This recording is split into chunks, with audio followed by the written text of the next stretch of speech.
نحمده ونستعينه ونستغفره ونؤمن به ونتوكل عليه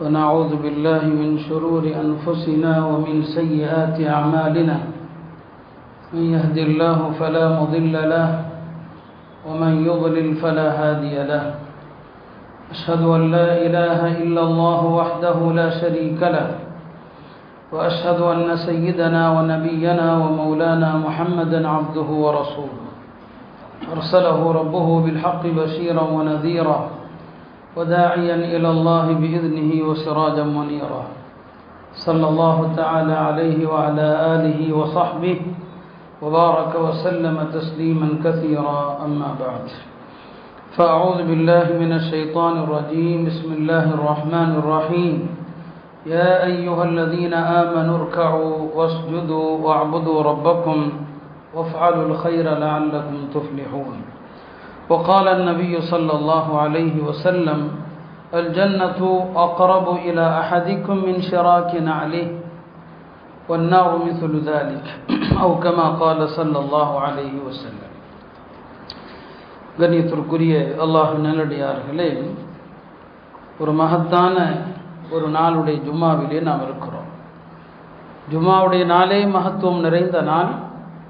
ஆஷூரா என்பது மிக மிக உன்னதமான ஒரு நாள். இது பல முக்கியமான வரலாற்று நிகழ்வுகள் நடந்த ஒரு நாள். இது இந்த நாளுடைய நோன்பு கடந்த ஆண்டினுடைய பாவங்களுக்கெல்லாம் பரிகாரம் என்று சொன்னான். ஒரு பக்கம் ஹஜ்ஜை முடித்து திரும்பக்கூடியவர்கள் பாவம் இல்லாமல் திரும்புகிறாங்க. இந்த நாளுடைய நோன்பு நோற்றவர்கள் பாவங்கள் இல்லாமல் அடுத்த இந்த ஆண்டினுடைய துவக்கத்தை அவர்கள் எதிர்கொள்கிறாங்க. அப்போ இந்த நேரத்தில் நாம் அமல்கள் பாவங்கள் இவற்றிலே சிறியது பெரியது என்று சில அளவுகோல்களை வைத்து நாம் செயல்படுகிறோம். எந்த அமல் நாம் சொர்க்கம் செல்ல காரணமாக அமையும் என்று சொல்ல முடியாது. எந்த ஒரு பாவம் நாம் நரகத்திற்கு செல்ல காரணமாக அமையும் என்று சொல்லவும் முடியாது. சொர்க்கமும் நரகமும் நம்முடைய செருப்பு வாரை விட நமக்கு பக்கத்தில் இருக்கிறது. நபி ஸல்லல்லாஹு அலைஹி சொன்னாங்க, அல் ஜன்னத்து அக்ரபு இலா அஹதிக்கும் மின் ஷிராக்கின் அலி. சொர்க்கம் உங்களில் ஒருவருக்கு அவருடைய செருப்பு வாரை விட பக்கத்தில் இருக்கிறது. வன்னாரு மிஸ்லு தாலிக், நரகமும் அப்படித்தான். இந்த ஹதீஸுக்கு உலமாக்கள் விளக்கம் சொல்றாங்க, சொர்க்கம் நரகம் உங்களுடைய செருப்பு வாரை விட பக்கத்தில் இருக்கிறது என்றால் என்ன கருத்து? எந்த அமல் சொர்க்கத்தை தீர்மானிக்கும், எந்த பாவம் சொர்க்கத்தை தீர்மானிக்கும் என்று நாம் சொல்லிட முடியாது. நல்லறங்களில் எதையுமே இது சாதாரணமானது என்று எண்ணி நீங்கள் விட்டுவிடக்கூடாது. நீங்கள் சொர்க்கம் செல்ல அது காரணமாக இருக்கலாம். பாவங்களில் இதென்ன என்று எந்த பாவத்தையும் செஞ்சிடக்கூடாது. நீங்கள் நரகம் செல்ல அது காரணமாக இருக்கலாம் என்று இந்த ஹதீஸிற்கு அறிஞர் பெருமக்கள் விளக்கம் தருகிறார்கள். பாருங்க, இப்லீஸ் எவ்வளவு உயர்ந்த இடத்துல இப்லீஸ் இருந்தான். ஒரே ஒரு அல்லாஹ்வுடைய கட்டளை தானே, அந்த கட்டளையை மீறிய காரணத்தினால் அவன் தூக்கி எறியப்பட்டான். ஆதம் அலைஹிஸ்ஸலாம் ஒரு பாவம் தானே செய்தார்கள், ஒரே ஒரு கவலம் தானே, அல்லாஹ் தடுத்த ஒரு கவலம், அது சொர்க்கத்திலிருந்து அவர்கள் இந்த பூமிக்கு அனுப்பப்பட அதுதான் காரணமாக ஆனது. இப்போ நாம் எத்தனை கவலங்கள் சாப்பிட்றோம், ஹராமான கவலங்கள். ஆதம் அலைஹிஸ்ஸலாம் ஒரே ஒரு கவலம், தடுக்கப்பட்ட ஒரு உணவு, அந்த உணவின் காரணமாக சொர்க்கத்திலிருந்து பூமிக்கு அனுப்பப்பட்டாங்க. ஆனால் இங்கே வித்தியாசம் இருக்குது. இப்லீஸும் சொர்க்கத்திலிருந்து வெளியேற்றப்படுகிறான், ஆதமும் வெளியேற்றப்படுகிறார்கள். ஆனால் இருவர் வெளியேற்றமும் வித்தியாசமானது. இப்லீஸ் அல்லாஹ்வுடைய சாபத்தோடு வெளியேற்றப்படுகிறான், ஆதம் அலைஹிஸ்ஸலாம் அல்லாஹ்வுடைய அருளோடு வெளியேற்றப்படுகிறார்கள். காரணம் என்ன? இப்லீஸும் பாவம் செய்தான், ஆதமும் பாவம் செய்தார்கள். ஆனால் இப்லீஸுடைய பாவம் ஆணவத்தினால் வந்தது, ஆதம் அலைஹிஸ்ஸலாமுடைய பாவம் ஆசையினால் வந்தது. ஆதம் அலைஹிஸ்ஸலாம் அல்லாஹ்வுடைய கட்டளைக்கு மாறு செஞ்சாங்க, அது மனோ இச்சையினால, ஆணவத்தினால் பெருமையினால் அல்ல. இப்லீஸ் மாறு செய்தான் ஆணவத்தினால. எனவே எந்த பாவத்தையும் ஒரு மனுஷன் மனோ இச்சையினால செஞ்சிட்டா கூட அல்லாஹ் மன்னிச்சிருவான். ஆனால் ஒன்று இருக்கிறது ஆணவம். நான் அல்லாஹ்வுக்கெல்லாம் கட்டுப்பட தேவையில்லை, மார்க்கத்திலான கட்டுப்பட தேவையில்லை என்ற ஆணவத்தில் செய்தால் அவன் இப்லீஸை போல தூக்கி எறியப்படுவான் என்கிற பாடத்தை தான் நமக்கு ஆதம் அலைஹிஸ்ஸலாம் இப்லீஸுடைய வரலாறு நமக்கு கற்றுத்தருகிறது. அப்ப எந்த அமல் சொர்க்கத்துக்கு போவோம், அல்லாஹ்வுடைய அருளை விட்டும் தூரமாக்கப்படுவோம் என்று தெரியாது. ஹஜ்ரத் அபூ மூஸா அஷ்அரி ரலியல்லாஹு அன்ஹு அவர்கள் ஒரு சிறந்த சஹாபி, குர்ஆனை மிக அழகான முறையிலே ஓதக்கூடிய ஒரு சஹாபி. அவருடைய மரண நேரத்தில் அவர் சொன்ன ஒரு சம்பவம் ரொம்ப ரொம்ப வித்தியாசமான சம்பவம். அவருக்கு மரண தருவாய், மனைவி மக்கள் எல்லாரும் சுற்றி இருக்கிறாங்க. கொஞ்சம் மயக்கம் அடைகிறார், கொஞ்சம் தெளிவடைகிறார். தெளிவடையும் போதெல்லாம் அபூ மூஸா அஷ்அரி சொல்றாங்க, உத்குரு சாஹிபர் ரகீஃப் அப்படிங்கிறார், அந்த ரொட்டிக்காரரை நினைவு கூறுங்கள் அப்படிங்கிறார். சாஹிபுர் ரகீஃப்னா ரொட்டிக்காரர் என்று அர்த்தம். அதான் அர்த்தம் அந்த வார்த்தைக்கு. அவரை பற்றி கொஞ்சம் நினைவு கூறுங்கள் என்று பிள்ளைகளுக்கு சொல்றாரு. மகன்களுக்கு ஒண்ணுமே புரியல. என்ன மரணிக்கிற நேரத்தில் சாஹிபுர் ரகீஃபை நினைவு கூறுங்கள், அந்த ரொட்டி வச்சிருந்தவரை நினைவு கூறுங்கள் அப்படின்னு அபூ மூஸா அஷ்அரி சொல்றாங்களே. தந்தை என்ன சொல்ல வர்றாரு பிள்ளைகளுக்கு புரியல. அவற்றை கேட்குறாங்க, தாங்கள் சொல்ல வருவதுதான் என்ன என்று. அபூ மூஸா அஷ்அரி சொன்னாங்க, முன்வாழ்ந்த சமுதாயத்தில் ஒரு பெரிய வணக்கசாலி இருந்தார். 70 ஆண்டுகள் அவருடைய மடத்தில் வழிபட்டார். வாரத்தில் ஒரு நாள் வெளியே வருவார், ஞாயிற்றுக்கிழமை மட்டும்தான் வெளியே வருவார், மற்ற நாட்கள் வரமாட்டார். அந்த ஒரு நாள் வந்து தன்னுடைய தேவைகளை எல்லாம் முடிச்சுட்டு போயிடுவார். ஒரு ஞாயிற்றுக்கிழமை வெளியே வர்றாரு, ஒரு பெண்ணை பார்க்கிறார். அந்த பெண்ணுடைய அழகில் மயங்கி அந்த பெண்ணோடு ஒரு வார காலம் வாழ்ந்துடுறார். ஒரு வாரம் அந்த பெண்ணோடு. இப்போ ஒரு வாரத்துக்கு பிறகு தான் செஞ்ச தவறை எண்ணுகிறார். எவ்வளோ பெரிய தவறு நான் செஞ்சிட்டேன், என்னுடைய அமல்கள் எல்லாம் வீணா போச்சு. ஒரு வார கால தவறுக்கு பிறகு திருந்தி அதுக்கப்புறம் அழுகிறாரு, நடக்கிறார், கால் போன போக்கில் நடக்கிறாரு. ஒவ்வொரு எட்டு எடுத்து வைக்கும் போதும் 2 ரக்காத் தொழுகிறாரு, சஜிதால அழுகிறாரு. அடுத்த எட்டு எடுத்து வைத்தா தொழுகிறாரு, சஜிதால அழுகிறாரு. இப்படியே ராத்திரி வரைக்கும் நடக்கிறாரு. தொழுது கொண்டே நடந்தா இரவு நேரத்தில் ஒரு 12 மிஸ்கீன்கள், அந்த மிஸ்கீன்களுடைய இடத்துக்கு போய் சேர்றாரு. ஒரு இடத்துல இருக்கிறாங்க ராத்திரி நேரம். பக்கத்தில் ஒரு பாதிரியார் இருக்கிறார். அவர் இரவானால் அந்த 12 மிஸ்கீன்களுக்கும் ஒவ்வொருத்தருக்கும் ஒரு ரொட்டி வீதம் கொடுத்து அனுப்புவார், ஒரு ஆட்டை கொடுத்து அனுப்புவார். இப்போ இவர் போய் இடையில போய் சேர்றார். இப்போ அந்த ரொட்டி கொடுக்குறவர் வந்துட்டாரு. வந்து இந்த 12 மிஸ்கீன்களுக்கும் ஒவ்வொருத்தராக ரொட்டி கொடுக்கும்போது நடுவில் இந்த வணக்கசாலி பாவம் செஞ்சுட்டு வந்திருக்கிறார் இல்லையா, தௌபா செஞ்சுக்கிட்டே வர்றார் இல்லையா, அவரும் இருக்கிறதுனால அவருக்கு ஒரு ரொட்டி கொடுத்துட்றாரு. வளமையாக உள்ள 12 பேர்த்தில் ஒரு ஆளுக்கு ரொட்டி வரல. அவர் கேட்குறாரு, என்னப்பா இன்னைக்கு எனக்கு ரொட்டி தராமல் விட்டுட்டாயே, எனக்கும் தேவை இருக்கிறது என்று. அவன் சொல்கிறான், இல்லைப்பா எப்பவும் போல தானே நான் கொடுத்துருக்கிறேன், உங்களை யாருக்காவது 2 ரொட்டி நான் கொடுத்துட்டானான்னு பாருங்கிறாரு. அப்போ தான் இந்த வணக்கசாலி பார்க்குறாரு, ஆஹா நாம் எக்ஸ்ட்ரா இன்னைக்கு கூடுதலாக வந்துட்டோம், நான் வந்ததுனால வளமையாக கிடைக்கிற அவருக்கு கிடைக்கல. உடனே அவரை அழைத்து, எப்பா நான் பசியோடு வந்தாலும் என்னால் உன்னுடைய பசி நிறைவேறாமல் போயிடக்கூடாது, இந்த ஒரு ரொட்டி எப்படின்னு அவங்க கையில் கொடுக்குறாரு. கொடுத்து அந்த நிமிஷமே இறந்தும் போயிடுறார். இந்த நிமிஷமே இறந்துறார். இப்போ அல்லாஹ்வுக்கு முன்னால் வர்றார். அல்லாஹ்வுக்கு முன்னால் அவர் நிறுத்தப்படுகிறார். இப்போ அல்லாஹ் என்ன செய்யறான், அவருடைய 70 ஆண்டு கால அமல்கள், அந்த பெண்ணோடு ஒரு வாரம் வாழ்ந்தார் பாருங்க, அந்த ஒரு வாரம் அந்த பாவம் அவருடைய 70 வருஷம் அமலை அழிச்சிருச்சு. 70 வருஷம் அமல் வீணா போச்சு அந்த பெண்ணோடு வாழ்ந்ததுனால. இன்னொரு பக்கம் இந்த ஒரு ரொட்டியை தர்மம் கொடுத்தார் இல்லையா, அந்த தர்மம் அந்த பெண்ணோடு வாழ்ந்த ஒரு வார பாவத்தை அழித்து விட்டது. ஒரு ரொட்டி ஒரு வார பாவத்தை அழிச்சிருச்சு. அபூ மூஸா அஷ்அரி சொன்னாங்க, இந்த ரொட்டி சம்பவத்தை மறந்துடாதீங்க. அப்ப 70 வருஷ அமல்களை 7 நாள் பாவம் அளித்தது. 7 நாள் பாவத்தை ஒரே ஒரு ரொட்டி என்கிற தர்மம் அளித்தது. அப்ப எந்த நல்ல அமல் உங்களை சொர்க்கத்திற்கு அல்லாஹ் அனுப்புவதற்கு காரணமா இருக்கும் தெரியாது, எந்த பாவம் நரகத்திற்கு செல்ல காரணமாக இருக்கும் தெரியாது. எனவேதான் அமல்களில் நல்லறங்களில் எதையும் அலட்சியமா விட்டுறாதீங்க. அதே போலதான் எதையும் நீங்கள் பாவமா கருதாதீங்க. நம்ம பல தடவை சொல்லுவோம், இப்போ நீங்க இமாம் ஜமாத்து நடக்கும்போது வர்றீங்க, இமாம் சஜிதால இருக்கிறார். நம்மில் பலரும் என்ன செய்யறாங்க, இந்த ரக்காத்து நமக்கு கிடைக்க போவது இல்லை, அதனால நின்றுக்கிட்டே இருப்போம். இமாம் மேலே வந்ததும் தக்பீர் கட்டலாம், இல்லை தவறு. நீங்கள் அந்த சஜிதா செய்யணும். நபி ஸல்லல்லாஹு அலைஹி வஸல்லம் எந்த நிலையில இமாம் இருக்கிறாரோ அந்த நிலையில போய் சேர்ந்து கொள்ளணும். இப்போ அந்த சஜிதா ஒரு ரக்காத்தாக கணக்கில் வராது என்றாலும் அறிஞர்கள் இமாம் இப்னு முபாரக் போன்றவங்க சொல்லுவாங்க, அந்த ஒரு சஜிதா கூட உங்கள் பாவங்கள் மன்னிக்கப்பட காரணமாகலாம். அதனால வந்தா சஜிதால இருந்தா அதை விட்டுறாதீங்க, அந்த சஜிதால போய் சேருங்க, அது உங்கள் பாவம் மன்னிக்கப்பட காரணமாகலாம் என்று. எனவே அல்லாஹ்விடத்தில் எந்த நல்லறம் எத்தகைய மாற்றத்தை தரும் தெரியாது, பாவங்களில் எது நம்மை அழிக்கும் என்பதும் தெரியாது. அதே போலதான் நபி ஸல்லல்லாஹு அலைஹி வஸல்லம் சொன்னாங்க, முன்வாழ்ந்த சமுதாயத்தில் ஒரு மனிதர் அவர் தன்னுடைய ஒரு நண்பரை பார்க்க போறாருங்க. பாருங்க, சின்ன விஷயத்தை நாம எவ்வளவு லேசானைக்கு ஒரு நண்பரை பார்க்க போறாரு. அல்லாஹ் தஆலா ஒரு மலக்கு அனுப்பி அவர் போற பாதையில போய் உட்காருங்கன்னு சொல்றான். ஒரு மலக்கு அனுப்பி இந்த நபர் போறாரு இல்லையா, அவர் போத பாதையில போய் உட்கார்ந்து அவர்கிட்ட சும்மா பேச்சு கொடுங்கங்கிறான். அப்ப அந்த மலக்கு வர்றாரு, அந்த பாதையில உட்கார்ந்துக்கிறாரு. இந்த மனிதர் வரும்போது கேட்கிறாரு, எங்கப்பா போறேன்னு சொல்லி. நான் என்னுடைய ஒரு சகோதரனை சந்திக்க போறேன்னு சொல்றாரு. உனக்கு என்ன உறவினரா? இல்ல, மார்க்கத்தில் என்னுடைய சகோதரன், நானும் ஒரு மோமின் அவரும் ஒரு மோமின், அவர் இந்த ஊர்ல இருக்கிறாரு, பார்க்க போறேன் அப்படின்னு சொல்லி. இப்ப இந்த மலக்கு கேட்கிறாரு, ஏதாவது உனக்கு உபகாரம் செஞ்சாரப்பா, மறக்க முடியாத உதவிய? நாம அப்படி எந்த உதவியும் நினைவில் வச்சுக்கவே மாட்டோம், எல்லாத்தையும் மறந்துடுவோம். கேட்கிறாரு, ஏதாவது மறக்க முடியாத உதவி ஏதாவது உனக்கு செஞ்சாரான்னு சொல்லி. இல்லைங்க, அப்படிலாம் எதுவும் கிடையாது, என்னுடைய மார்க்க தோழன் சகோதரன் நான் சந்திக்க போறேன்னு சொல்லி. உடனே அந்த மலக்கு சொல்றாரு, இன்னி ரசூலு ரப்பிக்கங்கிறார், நான் அல்லாஹ்வுடைய புறத்தில் இருந்து உன்னிடம் அனுப்பப்பட்ட தூதன்.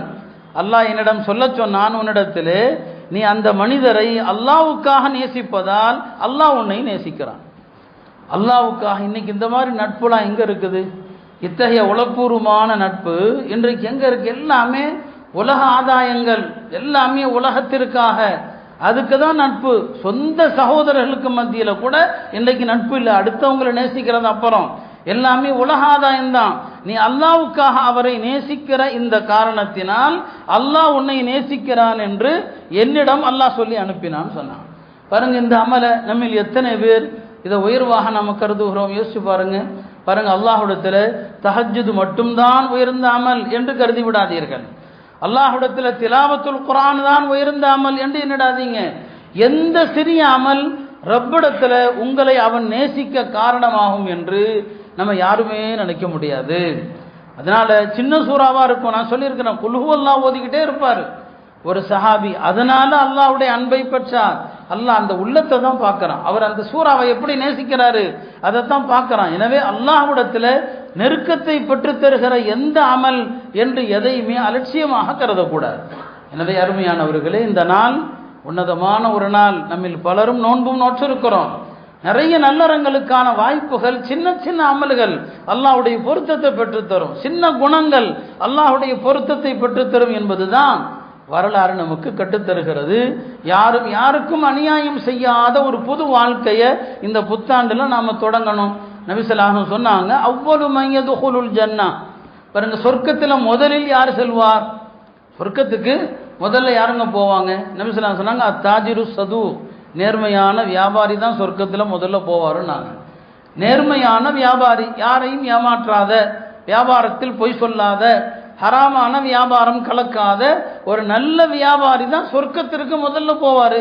இப்ப நம்ம பார்வையில வியாபாரம் உலகம் சார்ந்தது, நம்ம துன்யா நினைக்கிறோம். ஆனா அந்த வியாபாரமும் மார்க்கமே, அந்த வியாபாரமும் சொர்க்க செல்ல காரணம், அந்த வியாபாரம் நரகத்திற்கான காரணமாகவும் இருக்கலாம். எனவே சொர்க்கத்திற்கு முதலில் செல்பவர் நேர்மையான வியாபாரி தான். எனவே இந்த மாதிரி கொடுக்கல் வாங்கல்கள் அதுல தெளிவாக இருக்கணும். பல முறை நாம் நினைவுபடுத்தி இருக்கிறோமா இல்லையா? வாரிசுரிமை சட்டங்கள், இதுல எல்லாம் நம்ம அலட்சியமா இருக்கிறோம். நம்முடைய தஹஜ்ஜுதும் நம்முடைய தொழுகையும் நம்முடைய மற்ற அமல்கள் அதெல்லாம் இந்த பாவத்தை சரி செய்து விடும் என்று நாம நினைக்கிறோம். அறிஞர்கள் சொல்றாங்க, சொத்தை சரியான முறையில் பிரிக்காமல், பாகப்பிரிவினை செய்யாமல் மற்றவர்களுடைய சொத்துக்களை பயன்படுத்துபவனுக்கும் வட்டியை பயன்படுத்துபவனுக்கும் வித்தியாசம் கிடையாது. இரண்டாவது சொன்னாங்க, வட்டியை பயன்படுத்துபவன் முஸ்லிமா இல்லையா என்பது எப்படி சந்தேகமோ அதே போலதான் வாரிசுரிமை சொத்துக்களை பிரிக்காம அதை யார் பயன்படுத்துகிறானோ அவன் முஸ்லிமா இல்லையா என்பது சந்தேகத்திற்குரியதுன்னு சொன்னாங்க. எனவே அமல்கள் வணக்கங்களை மட்டும் பார்க்கக்கூடாது, இது மாதிரியான சொத்துகள் விஷயத்துல நியாயமாக நடக்கணும். அல்லாஹ் உதவி செய்வான் எல்லா விஷயத்திலையும். ஒரு கடன் வாங்கி இருந்தால் நம்முடைய எண்ணங்கள் சரியா இருந்தா அல்லாஹ் அதுல உதவி செய்யறான். நீங்க அல்லாஹ்வை பத்தி எப்படி நினைக்கிறீங்களோ அப்படித்தான். ஜுபைர் இப்னுல் அவ்வாமுடைய நீண்ட சம்பவத்தை நான் சொல்லியிருக்கிற ரமலானுடைய தராவீஹ் பயான்களில் சொல்லியிருக்கிறேன். ஜுபைர் இப்னுல் அவ்வாம் நபி ஸல்லல்லாஹு அலைஹி வஸல்லம் உடைய நெருங்கிய தோழர்களில் ஒருவர், சொர்க்கத்தை கொண்டு சுபச்செய்தி சொல்லப்பட்ட ஒரு தோழர், நபி ஸல்லல்லாஹு அலைஹி வஸல்லம் உடைய மாமி மகனும் கூட. இப்படி பல வகையில் அவர்கள் பெருமானாரோடு நெருக்கமுடையவர்கள். ஜமல் யுத்தம் ஹிஜ்ரி 36 நடக்குது. அந்த போர் முஸ்லிம்களுக்கு இடையில நடக்குது. அவருக்கு ஒரு பயம், நாம கொல்லப்பட்டுருவோம் என்று. மகன் அப்துல்லாஹ் இப்னு ஜுபைரை கூப்பிட்டு சொல்றாரு, எப்பா நான் இந்த போரில் அநீதி இழைக்கப்பட்டவனாக கொல்லப்படுவேன், நான் இறந்துட்டா அதை பற்றி எல்லாம் எனக்கு கவலை, என் கடன்களை பற்றி தான் எனக்கு கவலை என்று அழகான முறையில் தன் கடன்களை பற்றி ஒரு வசியத்தை செய்கிறார். இல்லையா, நாம் எப்படி நடக்கணும், நம்முடைய மரணத்திற்கு முன்னால் நம் பிள்ளைகளுக்கு என்ன சொல்ல வேண்டும் என்பதற்கு இதை விட அழகான ஒரு உதாரணம் இல்லை. எல்லா ஹதீஸ்களை அறிஞர்களும் சொல்கிறாங்க. அவருடைய வாழ்ந்த காலத்தில் அவர்கிட்ட ஒரு பழக்கம் என்ன பாருங்க, அவருடைய தூய்மையை பாருங்க. அவர்கிட்ட எல்லாரும் கொண்டு பணங்கள் பொருள்களை கொடுப்பாங்க, பணத்தை கொடுப்பாங்க அவர்கிட்ட. மக்கள் கொடுக்கறது, இருந்தாங்க இதை அமானிதமாக வச்சுக்கோங்க ஜுபைர் அவர்களே, அமானிதமாக வச்சுக்கோங்க, நாங்கள் தேவைப்படும் போது வாங்கிக்கிறோம். அவர் என்ன சொல்லுவார்னா, வேண்டாம்ப்பா அமானிதமாக வேண்டாம், இதை நான் கடனாகவே வச்சுக்கிறேன்னு சொல்லி. ஏன் அப்படி சொல்கிறாரு? அவரே சொல்கிறாரு, அமானிதமாக நான் ஓண்ட வாங்கி வச்சேன்னு வையேன், இதை யாராவது ஏண்ட இருந்து திருடிட்டு போயிட்டான்னு வை, யாராவது இந்த பொருளை அழிச்சிட்டான்னு வை, நான் உனக்கு திருப்பி தர வேண்டியது இல்லை, நான் உனக்கு தர வேண்டியது இல்லை. நீ அமானிதமாக என்கிட்ட ஒப்படைச்சா என் கையில் அது தொலைந்து விடு. சட்டமும் அப்படிதான், அது தொலைஞ்சிருச்சு, நான் சொல்லலாம் யாரோ திருடிட்டாங்க அப்படின்னு சொன்னால் அது உனக்கு கிடைக்காது. நான் அகாஃப அலைக்கல்லையா, உன் செல்வம் உன்னிடமிருந்து தவறி விடுமோ என்று பயப்படுகிறேன். அதனால எப்பா என்ற கடனாவே கொடு, கடனாக கொடுத்தா நானும் பயன்படுத்தலாம், எனக்கும் லாபம். இந்த பொருளை நான் உனக்கு ஒப்படைச்சு தான் ஆகணும், ஏன்னா கடன் வாங்கினால் திருப்பி கொடுத்து தான் ஆகணும். இப்படி யார் கொடுத்தாலும் அவங்க அமானிதமாக கொடுப்பாங்க. இவர் வேண்டாம், அமானிதமாக கொடுத்தா உன் பொருளை அழிஞ்சிரும், கடனா கொடு, கடனா கொடுனே இப்படியே வாங்கி வைப்பார். இப்படி வாங்கி வச்சா அவருக்கு எண்ணிலடங்காத கடன்கள், ஏறத்தாழ 22 லட்சம் கடன் அவருக்கு ஆகிட்டு போச்சு. 22 லட்சம் கடன் ஆகி போச்சு. ஆனால் அதே நேரத்தில் இப்படியெல்லாம் ஒரு கேள்வி வரலாமா இல்லையா? ஒரு நபித்தோழர், ஒரு அல்லாஹ்வுடைய அடியான் இப்படியெல்லாம் உதாரித்தனமாக கடன் வாங்கலாமா என்று இல்லை. இந்த கடன்களை அடைக்கிறதுக்கான வழிகளும் அவர்கிட்ட இருந்துச்சு, அவர்கிட்ட சொத்துகள் இருந்துச்சு. மதீனால ஒரு 2 நிலம் இருந்துச்சு, மதீனால ஒரு 11 வீடுகள் அவருக்கு இருந்தது, பஸ்ரால 2 வீடு இருந்தது, கூஃபால ஒரு வீடு இருந்தது, எகிப்தில் ஒரு வீடு இருக்குது. பாருங்க, சும்மா ஒன்றும் இல்லை, அவருக்கு இந்த இடங்கள்ல இந்த வீடுகள்லாம் இருக்குது. அப்போ கடன் ஒருவேளை இவங்கெல்லாம் திருப்பி கேட்டால் இதையெல்லாம் விற்று கொடுக்கலாங்கிற தைரியத்தில் தான் அவரும் இருக்கிறார். இப்போ இந்த போரில் மௌத்தாகிறதுக்கு முன்னால் சண்டையில் மௌத்தாவோங்கிறது உறுதி இல்லை. ஆனால் மகன்கிட்ட சொல்கிறார், நான் மௌத்தா போயிடலாம்பா, இன்னதெல்லாம் எனக்கு இருக்குது. முதல்ல தந்தையருடைய கடமை என்ன, பிள்ளைகளுக்கு என்னென்ன சொத்துகள் இருக்குது, என்னென்ன இடங்கள் இருக்குது, அதையெல்லாம் முதல்ல தெரிவிக்கணும். பல பேர் அதையும் செய்ய தவறுறாங்க. அப்போ தான் வசியத்து செய்ய முடியும். எதை என்ன செய்யணும், அவர் அதான் செய்கிறார். இவ்வளோ இருக்குதுப்பா, நீ என்ன செய்ய, கடனை அட. ஆனால் அவர்கிட்ட என்ன கிடையாது, எதுவுமே பணமாக கிடையாது, வெள்ளி காசாகவோ அல்லது தீனாரோ கிடையாது. இந்த இடங்கள் தான். மகனை கூப்பிட்டு சொல்கிறாரு, இப்படி இருக்குதுப்பா, 22 லட்சம் கடன், இந்த கடனை எல்லாம் அடைச்சிரு, யார் கேட்டு வந்தாலும் அவர்கிட்ட ஆதாரத்தை கேட்காத கொடுத்துருங்கிறாரு. உங்கள் அக்கா என்ன கடன் வாங்கியிருந்தாருப்பா, கொடுத்துரு, யார் கேட்டாலும் கொடுத்துருங்கிறாரு. உனக்கு கடனை அடைப்பதில் சிரமம் வந்தால், கடனை அடைப்பதில் உனக்கு சிரமம் வந்தால் ஜுபைருடைய எஜமானிடத்தில் உதவி கேளுங்கிறார். ஜுபைருடைய எஜமான்னா யாரு? மகா சந்தேகத்தை கேட்கிறார், உங்க எஜமான் யாரு? அல்லாஹ் தம்பா எஜமான், என் எஜமான்கிட்ட கேளு, அல்லாஹ் உனக்கு உதவி செய்வான். அவரே சொல்லிக் கொடுக்கிறார், யா மௌல ஜுபைர் யக்தி அன்ஹு தைன், ஜுபைருடைய எஜமானே ஜுபைருடைய கடனை நிறைவேற்றுன்னு சொல்லி. எனக்கு தோணுச்சு, யாராவது கடனில் சிக்கனா அப்படி கேளுங்க, ஜுபைருடைய எஜமானே என் கடனை நிறைவேற்றுன்னு சொல்லி அல்லாஹ் நிறைவேற்றுவான். அந்த சஹாபியுடைய புனிதத்தில், அந்த சஹாபியுடைய என்ன அப்படிப்பட்ட ஒரு சஹாபி, நல்லவர்கள் பெயரை சொல்லி துவா கேட்டாலும் துவா கபூல் ஆகிடும். அப்போ அவர் சொல்லிக் கொடுக்குறார், யா மௌல ஜுபைர் யக்தி அன்ஹு தைன், ஏதாவது சிக்கல் வந்தால் இப்படி செய்யப்பான்னு சொல்லி. இப்போ தந்தை கொல்லப்பட்டுட்டார், மௌத்தாவும் ஆயிட்டார். மகன் அப்துல்லாஹ் இப்னு ஜுபைர் மதீனாவுக்கு வர்றாரு, தந்தையினுடைய கடன்களை அடைக்கணும். இதில் பாருங்க, இறந்து போன ஜுபைர் இருக்கிறார் இல்லையா, அவருக்கு 4 பொண்டாட்டி, வேற 4 மனைவி, ஆண் மக்கள் 9 பேர், பெண் மக்கள் 9 பேர். சிலதை வசியத்தெல்லாம் பண்ணியிருக்கிறார், இன்னாருக்கு 3ல் ஒரு பங்கை கொடு, கடனையும் அடைக்கணும், வசியத்தையும் நிறைவேற்றணும். இப்போ மகன் வர்றாரு, பெரிய பொறுப்பு அவருக்கு.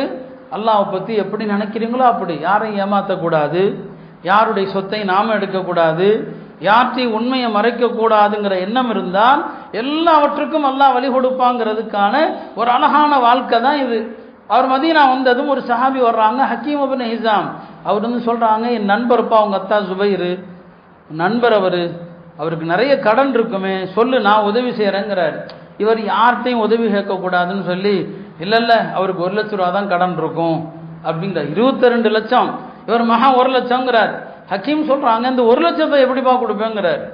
அப்போ தான் அவர் சொல்கிறாரு, 1 லட்சத்துக்கே வாயை பிளக்குறீங்களே, என் தந்தையின் உண்மையான கடன் 22 லட்சம், 1 லட்சத்துக்கே நீங்கள் வாயை பிறக்குறீங்களே, அவருக்கு 22 லட்சம் கடன். சரிப்பா, எப்போ கஷ்டம் ஏற்பட்டாலும் என்ற சொல்லு, நான் உதவி செய்கிறேன். இதுதான் உண்மையான நட்பு இல்லையா? அவர் இறந்து போயிட்டாரு, அவருக்கு கடன் இருக்குது, என் நண்பர் சொல்லுப்பா நான் உதவி செய்கிறேன். இன்னைக்கு ஓடி போயிடும், யாரும் பக்கத்தில் நிற்க மாட்டோம். சொல்கிறாங்க, எனக்கு கூப்பிட்டு நான் வர்றேங்கிற. இவர் முடிந்த வரைக்கும் யாருடைய உதவி வேண்டாம் அப்படின்னு தான் நினைக்கிறார். தந்தையினுடைய ஒரு சொத்துங்க, மதீனால ஒரு நிலம் அகாபான்னு சொல்லுவாங்க. அந்த நிலத்தை ஜுபைர் வாங்கினது 1,70,000 ரூபாய்க்கு வாங்கினார். இப்போ அந்த நிலத்தை ஒரு மகன் விற்கிறாரு, 16 லட்சத்துக்கு விற்கிறார். அவர் வாங்கினது 1,70,000, இவர் 16 லட்சத்துக்கு விற்கிறாரு. 16 லட்சத்துக்கு விற்று மதீனால அறிவிப்பு செய்கிறார், யாருக்கெல்லாம் கடன் இருக்குது, என் தந்தைகிட்ட கடன் கொடுத்தவங்களாம் வாங்க வர்றாங்க. அந்த நேரத்தில் கடன் கொடுத்தவர்களும் எப்படி நடக்கிறாங்க பாருங்க. அப்துல்லாஹ் இப்னு ஜாஃபர் இப்னு அபி தாலிபுடைய மகன், அவர் வந்து சொல்கிறாரு, உங்கள் அத்தா என்ற 4 லட்ச ரூபா கடன் வாங்கியிருந்தாரு, 4 லட்சத்தையும் இப்பயும் தரணுங்கிற தேவையில்லைப்பா, நீ மற்றவங்களுக்கான கடனை எல்லாம் கொடு, அதுக்கப்புறம் என் கடனை வேணாத்தா. இல்லை நான் இப்போவே தந்துடுறேன்.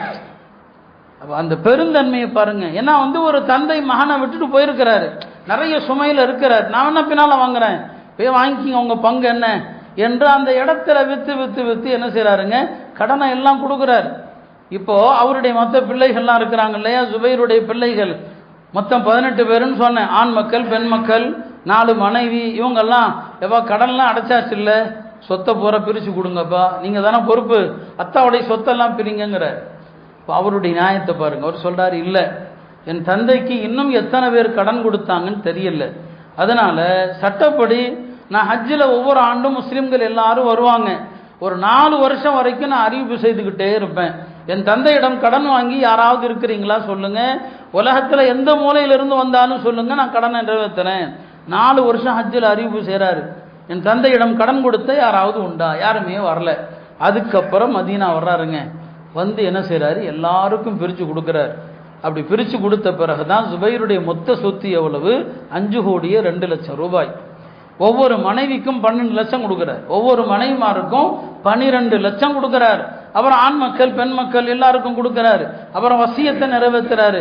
அழகான முறையில் எல்லாருக்கான சொத்தையும் பிரித்து கொடுத்துட்டார். அருமையானவர்களை சொல்ல வந்தது என்ன, இந்த மாதிரியான விஷயங்கள் கொடுக்கல் வாங்க நான் சொன்னா இல்லையா, நேர்மையான வியாபாரி சொர்க்கம் செல்வார்னா என்ன அர்த்தம், பொருளாதார விஷயங்கள்ல தான் ரொம்ப ஏமாற்று வேலை, ரொம்ப பித்தலாட்ட வேலை. இன்னைக்கு எத்தனையோ விஷயங்கள் சோசியல் மீடியாவில் பார்க்குறோம், அது உண்மையோ பொய்யோ, மார்க்கம் சொல்லுகிற எத்தனையோ பேர் காசு பணத்தை ஏமாற்றி மோசடி செஞ்சதாக நாம் பார்க்குறோம். எத்தனையோ மௌலவிகள் விஷயத்தில் வருது, நான் சொல்லக்கூடாது.